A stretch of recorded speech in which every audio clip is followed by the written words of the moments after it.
à tous et bienvenue dans le Wusho numéro 3. Wusho numéro 3 parce que troisième épisode de la saison 11 de Doctor Who. Un épisode cette fois-ci que je vais pas avoir besoin de traduire finalement entre le français et l'anglais puisque cet épisode s'appelle Rosa. Voilà, je ne sais pas si je vais traduire un prénom, je ne pense pas. On est sur un épisode réalisé par Marc Tonderet, qui est celui qui a réalisé l'épisode d'avant. Et puis Chris Chibnall aussi à la réalisation, c'est la première fois. Donc vraiment un duo qui réalise, pourquoi pas. C'est toujours écrit par Chris Chibnall. On voit que le showrunner, il a vraiment envie d'écrire les premiers épisodes, il a envie de s'investir dans l'histoire. Alors c'est un épisode très particulier, je vais vous faire un résumé parce que ça reste important à mon avis. C'est un épisode qui nous plonge dans l'Amérique des années 50. Et oui, plus précisément en 1955, à Montgomery, en Alabama. Alors à cette période, le pays est gangréné par le racisme, et les personnages comme Ryan ou Yaz, ils vont se prendre en plein fouet cette ségrégation absolument détestable dans l'épisode, vraiment traitée comme ça. Comme le veut la traduction Docteur Who Vienne, on va dire, notre docteur et ses compagnons vont rencontrer et vivre des aventures auprès d'un personnage historique. Ici, ce sera Rosa Parks, une figure importante de la lutte anti-racisme aux USA, puisqu'elle est entre autres célèbre pour ne pas avoir voulu laisser sa place aux Blancs dans ce fameux bus le soir du 1er décembre 1955, un moment historique qui va justement être le cœur de l'aventure, puisqu'un voyageur temporel du nom de Kraxo, encore un nom très chiant à dire, merci Doctor Who, va essayer de réécrire l'histoire, et au Docteur du coup et ses compagnons la lourde tâche de préserver ce moment historique de l'histoire des États-Unis qui est quand même très très important. Alors comme le veut la tradition du Wusho, on va commencer par les commentaires. Alors on va commencer par un commentaire de Saran qui dit first. Ah, c'est moi, pardon. Ah bah oui, parce qu'on n'a pas eu de commentaires sur le dernier Wusho. Merci beaucoup, ça fait toujours plaisir. Et aujourd'hui, pour m'accompagner, j'ai les meilleurs, j'ai Sansan la plus belle. Oui, c'est moi. Nono la plus chum. Oui. Comment ça va, Nono, bien? Ça va. Motivé? Travail. Ouais, t'as pas mangé, c'est très très cool cette tournée qu'on n'a pas mangé très tard le soir avec la pluie de... chips avant de tourner. C'est ça. Et notre cher Alès National, le gros fan de Doctor Who. Oh là là. Magnifique. Alors on va commencer par parler des moments historiques, on va dire, de cet épisode, puisque tout est basé là-dessus. Rosa Parks, un choix étonnant. Pourquoi pas Martin Luther King, justement? Qu'est-ce que vous en pensez? Pourquoi Rosa Parks? Ah, la question qui tue. Oh mon Dieu, contrôle surprise. Vas-y, Alès, si t'as envie de Alors pour moi, je pense que c'est aussi pour marquer le côté, on va dire, un peu plus féministe de la série par rapport à avant. Et je suis d'accord aussi, et je l'ai noté, c'est ça, pour moi c'est ça, c'est le choix d'une femme. Oui. Martin Luther King, c'était intéressant, peut-être un peu trop obvious. C'est ça, trop facile. Ouais, trop facile, ouais. Trop connu. Peut-être trop connu, parce qu'ils ont l'habitude dans Doctor Who de s'attaquer plutôt à des figures historiques, on va dire anglaises. On a eu Churchill, on a eu Shakespeare, Robin des Bois, on a eu aussi la reine Victoria, tout ça. Là, ils se sont dit on va prendre un américain, ça s'est déjà vu, je crois. J'ai pas trop en mémoire, je sais peu. Ça vous dit rien, non? Non, si, ça me dit à Manhattan, là, quand ils sont à Manhattan. Oui, mais c'est pas une figure historique. Mais en tout cas, c'est plutôt l'habitude, l'histoire de l'Angleterre, pardon. Et là, l'histoire des USA, voilà, Martin Luther King, non Rosa Parks, tu as raison, je pense. Figure féminine, c'était important justement pour marquer aussi la féminité du docteur, en fait, tout simplement. Ouais. Et on revient aux sources du coup, la pédagogie, d'apprendre des parties d'histoire. Et là, du coup, on est là-dedans, clairement. On est dans une série pédagogique. Tout à fait. Bon, même si ça reste un peu trop, à dire, réaliste en quelque sorte, sur la façon dont l'épisode est traité pour les enfants, je trouve ça un peu dur quand même. Ouais, mais au moins t'apprends bien, et puis c'est une façon d'apprendre qui est très sympathique, et au moins t'apprends des choses qu'on t'a sûrement pas appris en cours, genre le nom du mec qui conduisait le bus. Enfin, moi perso, on l'a jamais appris en cours. Ouais, c'est vrai. Non, moi je suis pas très d'accord, je pense que c'est justement très bien écrit, parce que ça décrit vraiment bien l'événement, comment il s'est déroulé. Ça explique même après, à la fin, sans spoiler, mais ça dit ce qu'est devenu Rosa Parks. Donc quand même, c'est vraiment... là, tu fais une petite leçon d'histoire. Même Yaz, elle sait de A à Z, genre comment ça s'est passé et tout. Enfin, je sais pas, moi je trouve que c'est au contraire, c'est bien. Non, mais j'ai dit que c'était bien, mais c'était peut-être un peu dur pour les enfants. Un peu violent. Un peu violent, tu veux dire. Ah oui, ça marque en soi. Exactement.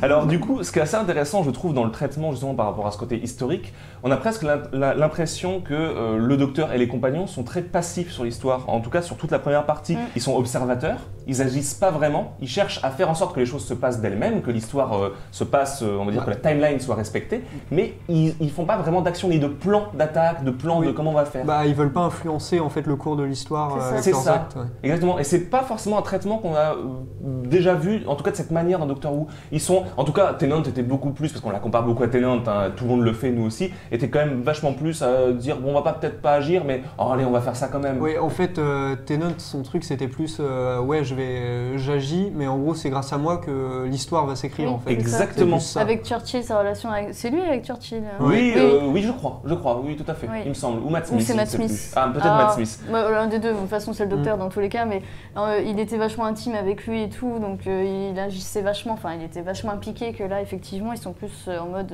on fait rien, on veut pas. D'ailleurs, moi, le début de l'épisode, j'avais trop peur que ça ait une influence qui ramasse le gant. Je me suis dit, oh non, il va tout réécrire à cause du gant. Moi, j'étais à fond là-dedans. Le gant de Rosa Parks au début. Oui. Et du coup, c'est intéressant parce qu'on se dit que finalement, ils font pas partie de l'histoire, ils le disent eux-mêmes, nous on veut pas faire partie de l'histoire, tout ça, c'est pas du spoil. Là, on est sur un épisode, on peut vous parler de l'épisode entier sans spoiler parce que l'histoire est connue, c'est une histoire célèbre.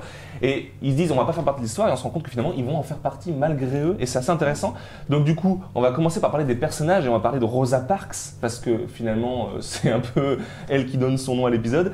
Incarnée par Vinette Robinson, une actrice très cool qu'on voit en particulier dans la série Sherlock, une série qu'on aime beaucoup ici, qui fait la flic, donc un personnage important, une actrice extraordinaire à mon avis. Qu'avez-vous pensé, Nono, qu'as-tu pensé de Rosa Parks, du traitement du personnage et de l'actrice en elle-même? Je l'ai trouvée super cool, très attachante et elle a l'actrice a une façon de jouer où tu as envie, genre, si t'étais dans l'épisode, tu le suivrais direct, et tu serais là, mais oui, on est avec toi, on veut t'aider, on veut faire en sorte que ça aille mieux. Franchement, le personnage est très attachant et t'as vraiment envie de le suivre, quoi. Oui, c'est vrai. Et un personnage, même je dirais presque une femme forte, très forte, quoi. Ouais. Elle est vraiment traitée comme ça. Alors je sais pas si c'est très véridique, est-ce qu'ils ont beaucoup romancé? Est-ce que Rosa Parks c'était comme ça? Oui, elle était vraiment comme ça. En fait, elle était beaucoup aimée des Blancs. D'accord, ok. Et c'est traité comme ça d'ailleurs dans la série. C'est une des seules noires, on va dire, qui se laisse approcher par les blancs. Dont vous m'avez compris. Oui, j'ai inversé. Les blancs la tolèrent. La tolèrent facilement. On peut dire que l'actrice, franchement, même au niveau de l'année. Où se passe l'épisode. Oui, dans les années 50 du coup, c'est ça. Le dialogue, le phrasé qu'elle a, ça tient vraiment à l'époque. Et même son intonation de voix et tout, elle est phénoménale. Et je tiens à préciser que c'est une actrice anglaise et du coup elle joue très très bien l'accent américain aussi. Ouais, c'est ça, tu as raison. Parce que moi je croyais qu'elle était vraiment américaine. Oui, ça marche bien, ça marche très bien. On va parler du coup de tous les compagnons, c'est important. On va revenir sur Graham, j'ai envie de parler de lui en premier parce que c'est celui qui m'a beaucoup ému dans cet épisode. Qu'en avez-vous pensé, Sansan? Comment tu l'as vu Graham dans cet épisode? Graham, j'ai trouvé qu'il avait encore ce petit côté, le petit comique. Alors, et pas dans tout l'épisode, c'est beaucoup plus léger que l'épisode d'avant. Peut-être un épisode qui se prête moins à la comédie. Oui, c'est pour ça aussi. Mais quand il veut faire un high five à Ryan, c'est drôle quoi. Enfin, je veux dire, tu veux dire Ryan et Graham qui vont à la pêche tous les deux? Oui, c'est ça. C'est dingue. C'est mon petit-fils. Non, c'est faux. Il est fier, mais c'est ça qui est bien avec lui, c'est qu'il est vraiment là, il est vraiment impliqué avec Ryan et du coup il est fier d'avoir un petit-fils noir, on dirait.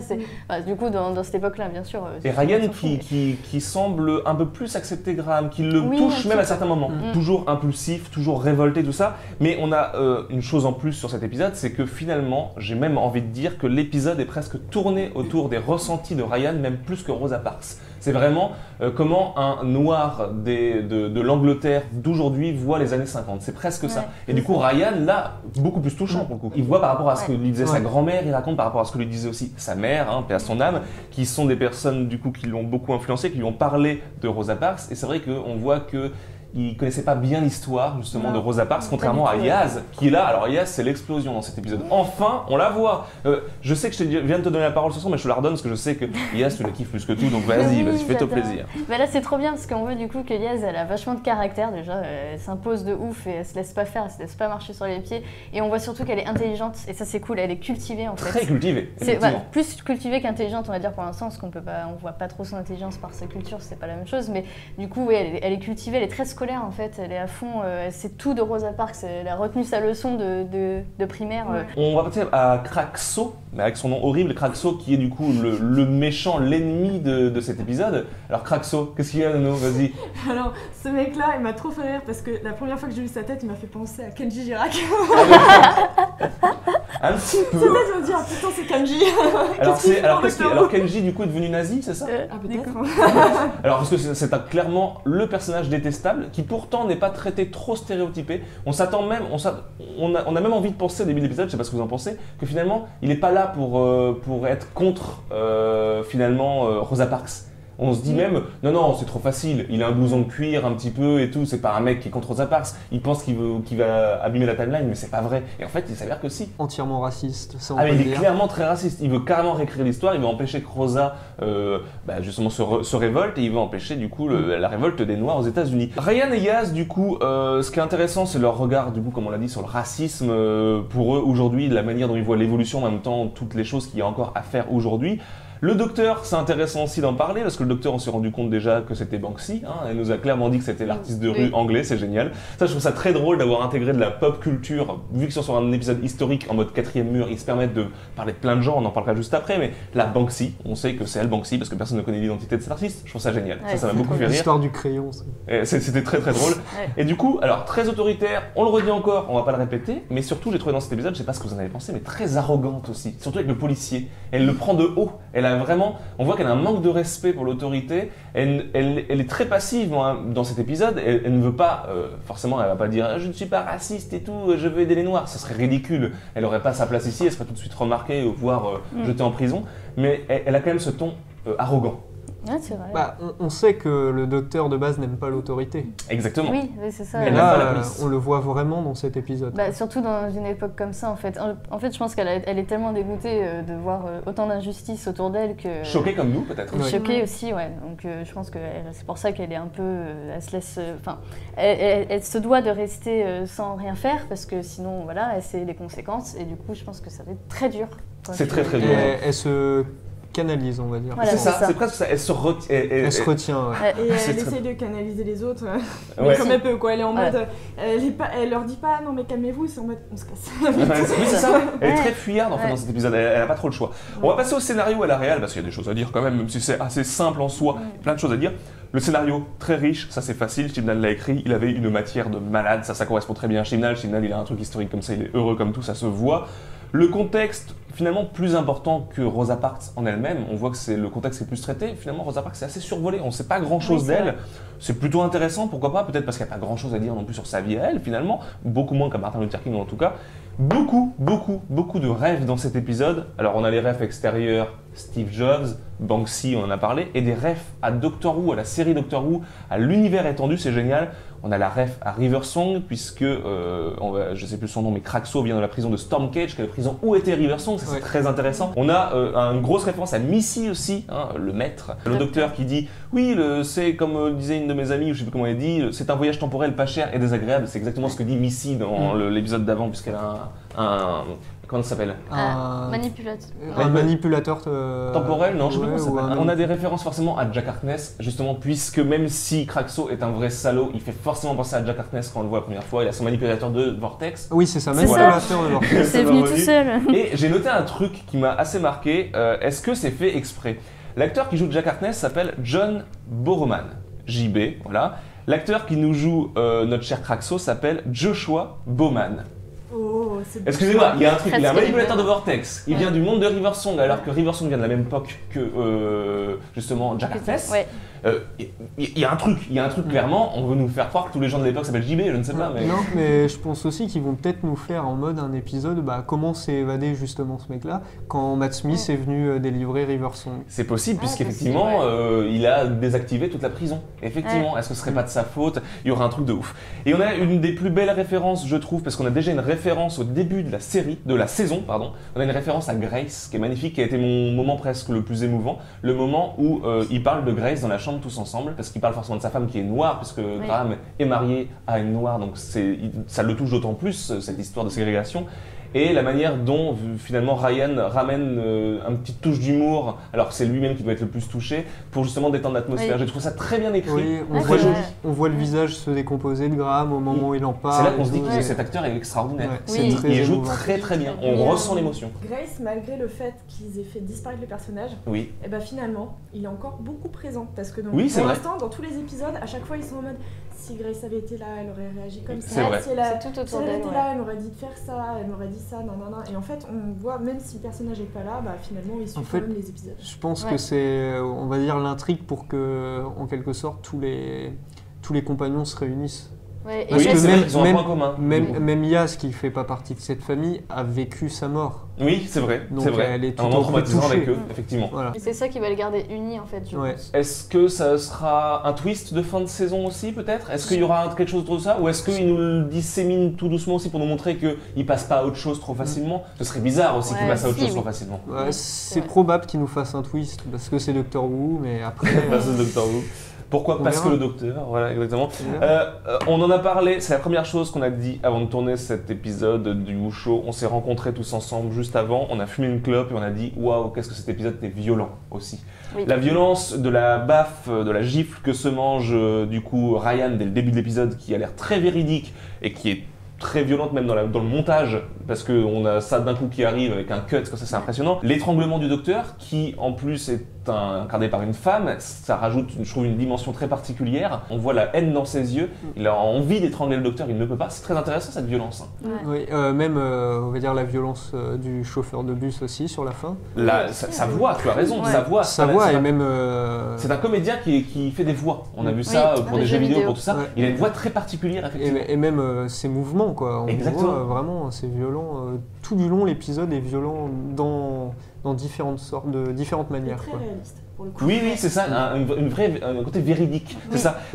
Parce qu'on a quand même un rythme très lent dans l'épisode. L'épisode n'est pas très, n'a pas beaucoup d'action, même dans le montage, il est cuté assez lentement, avec des scènes même qui traînent un petit peu en longueur. Est-ce que justement cette lenteur, cette longueur et cette violence sous-jacente tout le temps montre pas un peu l'étourdissement, peut-être des personnages qui se retrouvent confrontés à une époque qui finalement est presque absurde? Ils Moi, je sont- me retrouverais dans cette époque, je comprendrais même pas ce qui m'arrive. Je me dirais c'est pas possible. On Ils peut sont pas dépassés par les événements. Exactement. Carrément. On sent peut-être voilà, dans le rythme, dans cette violence, un espèce de chose confus. Ouais, et pourtant ils sont sur Terre. C'est ça qui est Exactement. triste. Et oui, effectivement. Procédé de réal, ça on va passer très vite, mais très intéressant, avec des fondus comme ça assez étonnants. Il y a des fondus, c'est assez rare en Et ben cinéma. n'empêche que j'avais dit que ce réalisateur était intéressant. Oui, J'avais mais bien oui, aimé. oui, hein, il y a des donc, plans intéressants, beaucoup plus que dans le précédent à Ouais. mon avis, voilà. Pas beaucoup d'effets spéciaux, voire zéro, on a juste des petits coups de laser à un moment avec une arme mais qui disparaît très vite. C'est intéressant aussi un épisode du coup sans effets spéciaux, Ouais. basé sur l'humain. C'était logique aussi par ces années-là, mais on a déjà eu des épisodes comme avec Churchill où il y a quand même des Daleks qui tirent des lasers. Ouais. Vous voyez, tout l'ennemi est centré au départ autour d'une valise, d'une simple valise qui apparaît en fondu, même pas Ouais. d'effets spéciaux. Ça c'est intéressant justement le côté vraiment pas grand-chose. Pas Ouais. grand-chose, pas d'artifice, rien. Et je pense que c'est voulu d'après le scénario, vu qu'ils Oui. ne veulent pas empiéter non plus sur la timeline dans laquelle ils sont. Exactement, tu as raison. Pas utiliser trop de gadgets, tout ça. C'est ça. Et je voulais juste souligner le fait que les décors et les costumes soient hyper réalistes. J'ai vu la photo du bus, c'est exactement celui-là. Ah oui, Le d'accord. costume de Rosa Parks aussi, c'est exactement le même que sur une photo. Les lunettes et tout, c'est exactement pareil. Donc ils ont bien bossé là-dessus. Ça fait plaisir, ça Même- fait plaisir. Même les décors d'intérieur et tout. Voilà, c'est Ouais, très tout est très bien. beau, très très beau. Extérieur, intérieur. Très réaliste. La sorte, c'est au début de l'épisode, la sorte de bidonville qu'on voit Oui, où les tout à noirs fait. sont parqués et tout. Oui, tu as raison, c'est Très très bien bien fait. On a vraiment l'impression d'un film d'époque presque. Bah, pas d'un film d'époque dans la technique, mais dans l'esthétique. Mais Ouais. il m'a fait penser à un film, Vas-y. cet épisode-là. Je sais pas si vous connaissez Mississippi Burning. Ah si, d'accord, ok, Ouais. très bien. Ça Un m'a petit fait peu, penser oui, à ce effectivement. film-là. Oui, mais Bah, c'est rien que la violence qui était dégagée et la façon dont c'était très réaliste au niveau de l'époque, ça m'a fait penser à ce film. D'accord, vrai. bah écoute, très Peut-être une intéressant. inspiration. Très intéressant, tu nous sors comme ça une petite rêve, ça fait plaisir. Allez. On va conclure parce qu'on est extrêmement en retard comme d'habitude, parce que quand les épisodes nous plaisent comme celui-ci, on y va à fond.